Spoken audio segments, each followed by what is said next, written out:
Pakistan's Foreign Office has urged the United States and Iran to move towards direct negotiations over Tehran's nuclear program, as indirect talks hosted in Oman signal what Islamabad calls a positive progression towards diplomacy. Pakistan welcomes the talks that took place in Oman between relevant parties. We support all initiatives aimed at dialogue and diplomacy to settle all outstanding issues, including this question of nuclear talks that you referred. Pakistan welcomes the positive statement that was made by the Foreign Minister of Iran,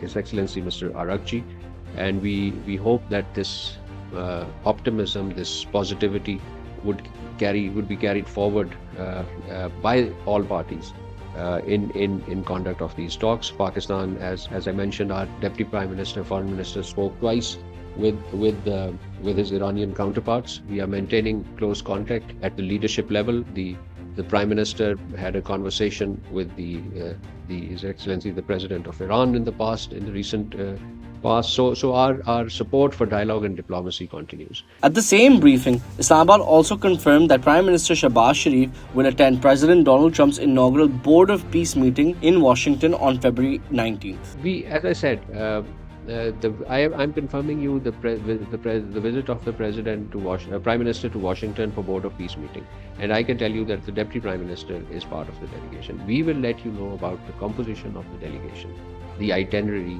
and any other visit in due course. So this is the extent of information that I have. From diplomacy to domestic pressures at home, Pakistan's energy sector is once again under focus, with the government considering major debt reconstructing to bring down electricity tariffs and ease the burden of circular debt. Power Minister Sardar Awais Laghari acknowledged that rising electricity costs are pushing consumers away from the national grid, while rapid rooftop solar adoption has created what he called a serious challenge for demand management. Authorities are now exploring refinancing options for the power sector debt, including Chinese and domestic liabilities, potentially stretching repayments over 15 to 20 years. The government also launched a subsidized fan replacement scheme aimed at reducing household bills, cutting peak summer demand, and lowering carbon emissions. बड़े बड़े industrialist के साथ IPPs के साथ जो negotiations हमारी रीनेगोशिएशंस हुई, उसमें भी जो ताल्लुकात का कैपिटल है वो लूज़ होता है, लेकिन उन सब की सैक्रिफाइस देखिए हुकूमत बिल्कुल इस बात के ऊपर कन्विंस्ड है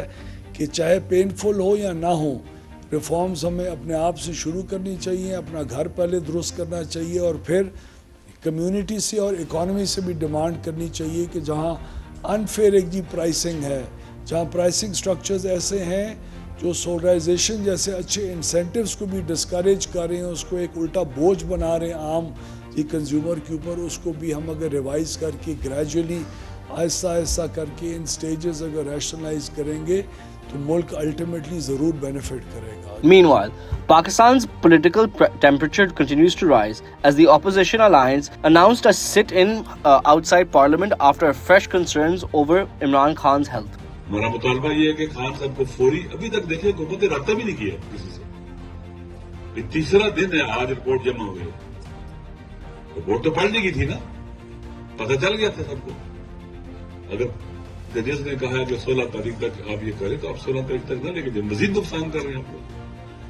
लिहाजा इसलिए हमारा मुतालबा यही है कि खान साहब को बाकायदा एक्सेस दी जाए. उनके डॉक्टर साहब, उनके वो डॉक्टर जो थे जिनको भी इत्मीनान रहे तमाम. अभी तक नहीं पता चला ना कि ऐसे डॉक्टर से चेक करवाया गया है जो इसका स्पेशलिस्ट ही नहीं है. आंख का मसला बहुत हसास होता है.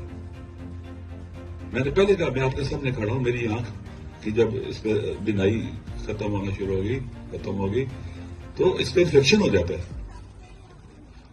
बहुत ज्यादा वो इन्फेक्शन भी खतरनाक होता है. फिर बुखार, सर दर्द, फिर दूसरी तरफ भी इसका असर होना शुरू हो जाता है. इसलिए मेरी गुजारिश ये है कि हुक्मरानों से भी कहते हैं कि आप इस चीज को आप नॉर्मल ना लें. ये आप उस जगह ना पहुंचाएं हम सबको कि जहां फिर हर चीज खत्म हो गई.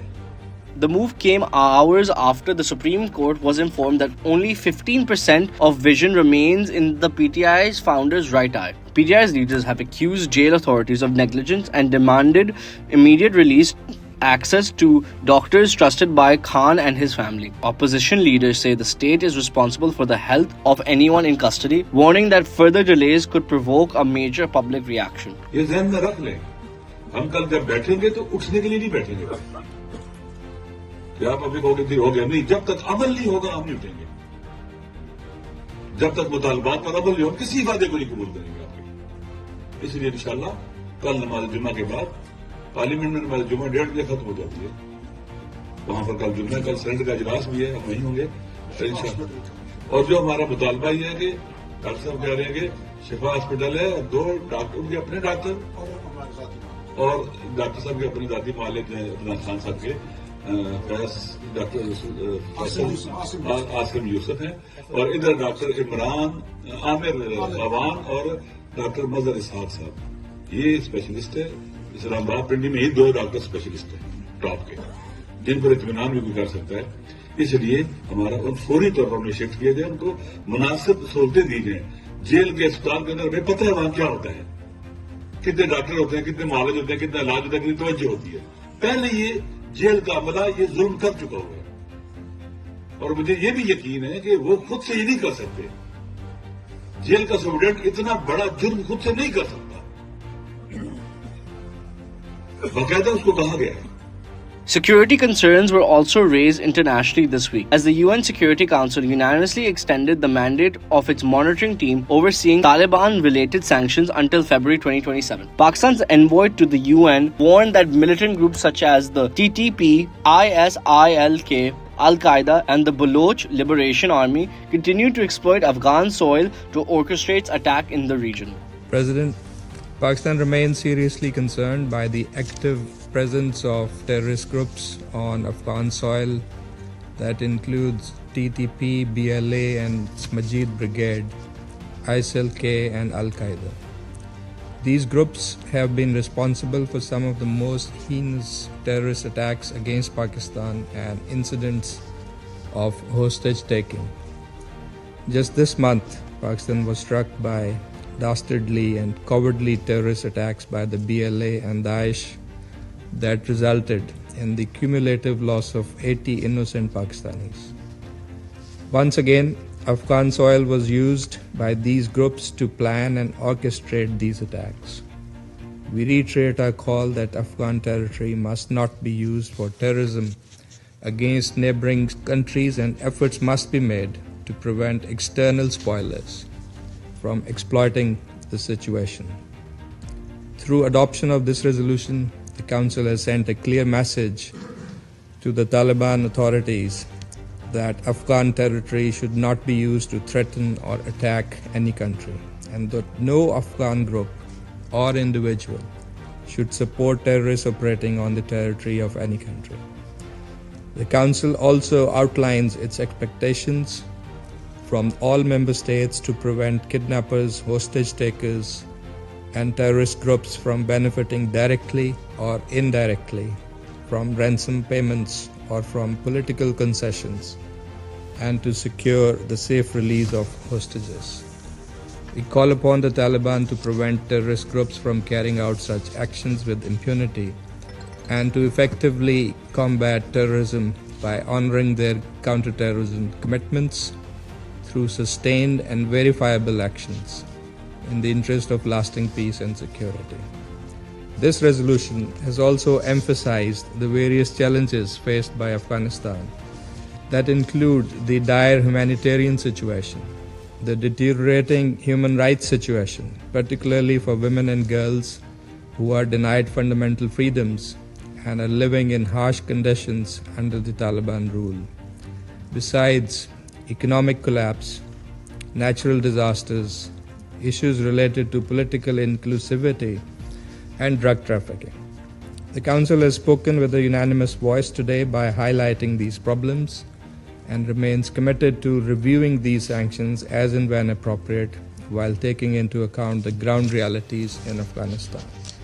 The monitoring team provides useful insights on Afghanistan's landscape to this Council, particularly on terrorism and security-related issues. We hope that the monitoring team will make every effort to continue to report actively as mandated by this resolution and support the 1988 Taliban Sanctions Committee's work. It is for the Taliban to decide what path they wish to choose for Afghanistan, whether it's the path to isolation or the path to peace and prosperity as a responsible member of the international community. I thank you, Mr. President.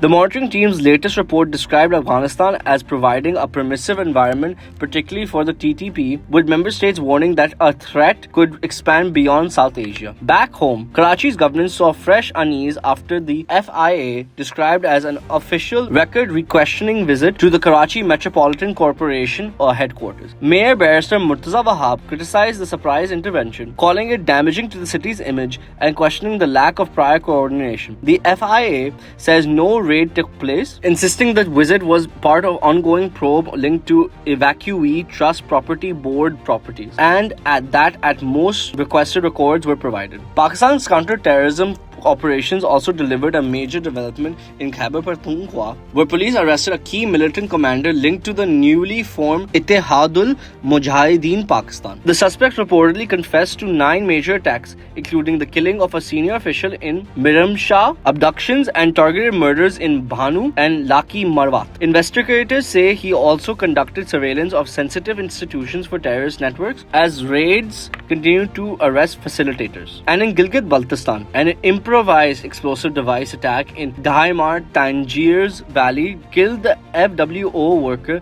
and injured 3 others, including an army major. Security forces launched a search operation soon after, killing 2 attackers in exchange of fire. Officials say the attack was an attempt to destabilize the region, with authorities vowing that peace in Gilgit-Baltistan will be assured at all costs. And that's the latest from Pakistan and beyond, covering diplomacy, energy reforms, political unrest, and security developments shaping the region.